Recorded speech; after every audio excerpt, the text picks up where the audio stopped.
किसी गांव में एक बद्धा ही समझदार बुढ़िया रहती थी। उनके पास दुनिया भर के अनुभव थे और वे हमेशा लोगों को उनकी समस्याओं का समाधान देने में सक्षम रहती थीं।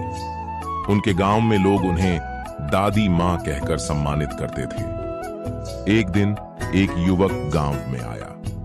उसका नाम अर्जुन था।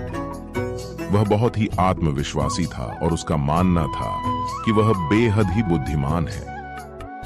अर्जुन ने दादी माँ से मिलकर कहा, दादी माँ, मैंने अब तक दुनिया की सभी चुनौतियों का समाधान ढूंढ लिया है। मैं सबको दिखाना चाहता हूँ कि मैं कितना बुद्धिमान हूँ। दादी माँ ने अर्जुन की बातों को सुना और मुस्कुराते हुए कहा, अच्छा बेटा, तुम मुझे एक छोटी सी सिद्धि बताओ जो मैंने सीखी है।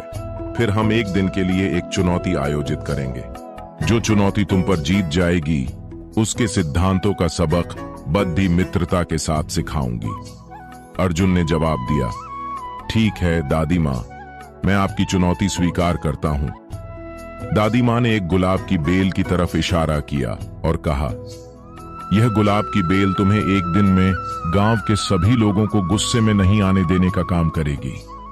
तुम्हें इसे इस तरह से प्रबंधित करना है कि यह किसी के दिल में गुस्से की भावना को कम कर दे। अगले दिन अर्जुन ने गुलाब की बेल को ले जाकर उसे ध्यान से देखने लगा।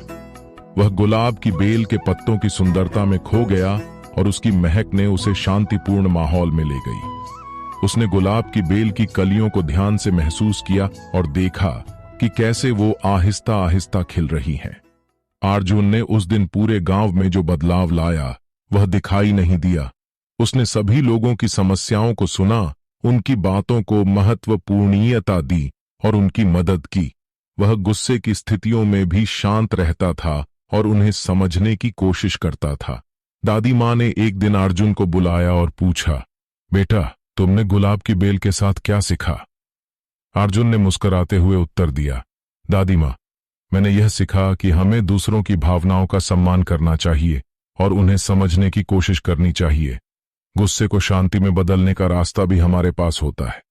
दादी माँ मुस्कुराईं और बोलीं, बहुत बढ़िया बेटा, तुमने इस चुनौती को पूरी तरह से जीत लिया है।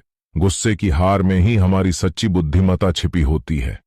इस कहानी से हमें यह महत्वपूर्ण सीख मिलती है कि हमें दूसरों की भावनाओं का सम्मान करना चाहिए और उन्हें समझने की कोशिश करनी चाहिए। गुस्से को शांति में बदलने का यह रास्ता हमें हमेशा अध्ययन करना चाहिए। बड़ी बुद्धिमत्ता उसमें होती है जो दूसरों के साथ सहमति और समझदारी से व्यवहार करता है।